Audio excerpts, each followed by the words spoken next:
JP Bharat live, Bharat की बात JP के साथ।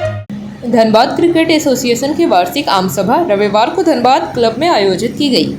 कार्यक्रम में मुख्य अतिथि के रूप में झारखंड स्टेट क्रिकेट एसोसिएशन के अध्यक्ष अजय नाथ सहदेव शामिल हुए। इस दौरान क्रिकेट के क्षेत्र में उल्लेखनीय प्रदर्शन करने वाले खिलाड़ियों को सम्मानित किया गया।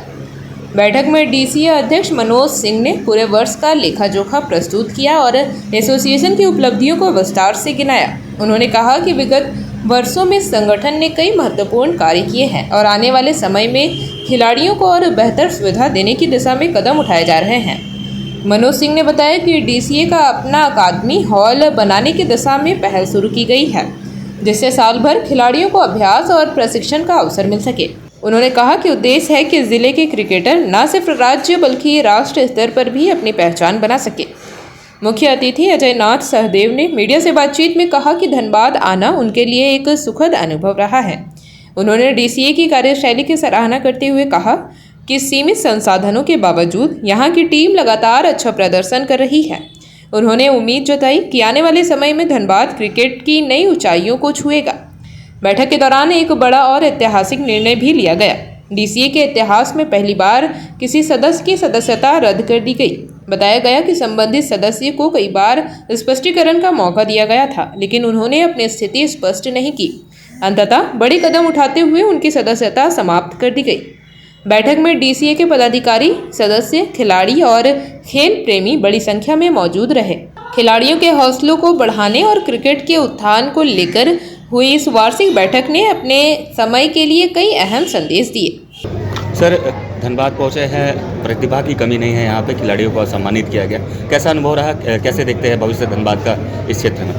देखिए, धनबाद क्रिकेट एसोसिएशन लगातार वर्षों से यहाँ के खिलाड़ियों के लिए, यहाँ को खेल को बढ़ाने के लिए, क्रिकेट के इंफ्रास्ट्रक्चर के लिए लगातार काम कर रही है। और जेएससीए के अध्यक्ष के तौर पे यहाँ आना एक सुखद अनुभव है कि जहाँ लोग ऑर्गेनाइज तरीके से राज्य में क्रिकेट को बढ़ावा देने के लिए काम कर रहे हैं। ना केवल उनकी हौसला अफजाई होती है, बल्कि आप खुद जाके जब वहाँ पे लोगों से मिलते हैं, वहाँ खिलाड़ियों से मिलते हैं, उनके जो कोचेज़ होते हैं, तो आपको जो ग्रास रूट की भी बातें समझ में आती हैं। और एक आप कह सकते हैं ये सम्मान समारोह खिलाड़ियों के लिए था, लेकिन यहाँ के जो अध्यक्ष हैं मनोज सिंह जी, विनय सिंह जी, सचिव हैं, लगातार वर्षों से धनबाद क्रिकेट में काम कर रहे हैं। और जेएससीए में भी इन लोगों का जो योगदान रहा है वो काफ़ी अतुलनीय रहा है। मैं एक ही बात कहना चाहूँगा कि धनबाद क्रिकेट एसोसिएशन ने जिस तरीके से यहाँ के इंफ्रास्ट्रक्चर को बहुत ही आप कहेंगे जो संसाधन थे वो बहुत सीमित होते हुए भी अपने व्यक्तिगत भी रिसोर्सेज को इस्तेमाल करके यहाँ पे क्रिकेट के इंफ्रास्ट्रक्चर को बढ़ावा दिया गया। जैसे यहाँ के सारे मैचेस जो होते हैं वो आपको टर्फ विकेट्स में होते हैं, मैटिंग पे नहीं हो रहा है। ये किसी भी ज़िले के लिए एक गौरव की बात है कि हम लोग टर्फ विकेट्स में सारे यहाँ मैचेस हो रहे हैं। अब मुझे लगता है कि झारखंड स्टेट क्रिकेट एसोसिएशन के अध्यक्ष के तौर पे हमारी कमेटी और मैनेजमेंट जो है वो धनबाद क्रिकेट के साथ में है, क्योंकि खिलाड़ियों को आगे बढ़ाने के लिए जो काम कर रहे हैं काफ़ी अच्छा हो रहा है। आपने आज भी देखा अपने एनुअल जनरल मीटिंग के बाद उन्होंने अपने यहाँ के जो प्रतिभावान खिलाड़ी हैं उन लोगों का सम्मान किया, जो टीम जीत के आई है, तो उनको भी एक हौसला अफजाई के लिए जिस तरीके का एक कार्यक्रम था, इससे हमें बाकी जिलों में भी इसका अनुकरण करके इस तरह के कार्यक्रम और करने चाहिए। आज एनुअल जनरल मीटिंग हुई, आगे क्या कुछ निर्णय लिया गया है, क्या बेहतर किया जा सकता है धनबाद के लिए? हम लोग का प्रयास चल रहा है कि खिलाड़ियों को और भी सुविधाएँ उपलब्ध कराएं। काको ग्राउंड में इस बार हम लोग अपने लोकल मैच जरूर स्टार्ट करेंगे। और एक और निर्णय लिया गया है कि धनबाद क्रिकेट एसोसिएशन एक अपना एकेडमी डेवलप करेगा। अब उसमें जो अच्छे खिलाड़ी हैं उनको ज़्यादा से ज़्यादा सुविधा उनको मिले, सालों भर उनको खेलने का मौका मिले, प्रैक्टिस का मौका मिले। इस पर हम लोग वर्कआउट कर रहे हैं।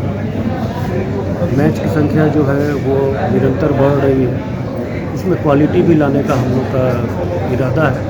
और आशा करते हैं कि अगला सत्र जो होगा वो धनबाद क्रिकेट के लिए बहुत ही अच्छा। सर, यहाँ पर एक अच्छा ग्राउंड की कमी है बच्चों के लिए, अगर इसकी और क्या कुछ पहल किया अच्छे ग्राउंड की अब कमी नहीं है। क्रिकेट जैसे हम लोग 5 ग्राउंड में करा रहे हैं, वो 5 टर्फ विकेट पे झारखंड में, और ये सुविधा कहीं नहीं है। हाँ, ये ज़रूर है कि सब दूर दूर में आपको चिरकुंडा में है, मुगमा में है, जियालगोड़ा में है, डिगवाडी में है और CCW भी छोटा सा ग्राउंड।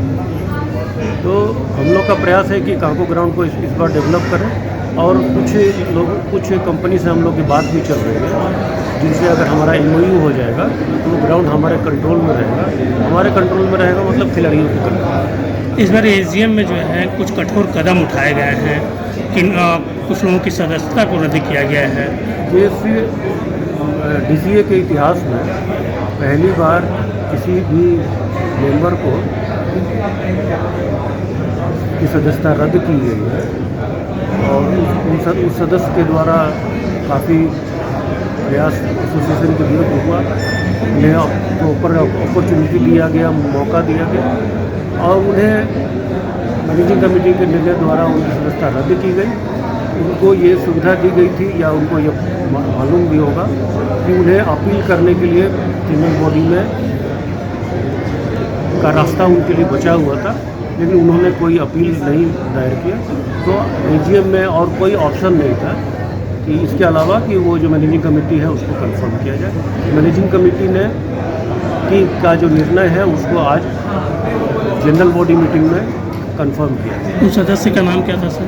उस सदस्य का नाम श्री एस.ए. रहमान थे, जो पहले यहाँ के जनरल सेक्रेटरी हुआ करते थे।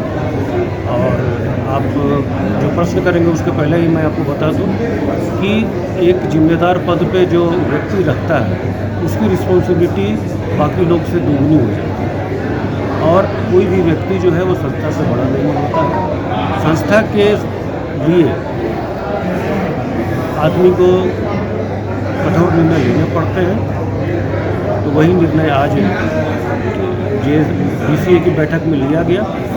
सभी सदस्यों ने इसका समर्थन किया है। JP भारत लाइव, भारत की बात JP के साथ। वीडियो को लाइक करें, शेयर करें और चैनल को सब्सक्राइब करें।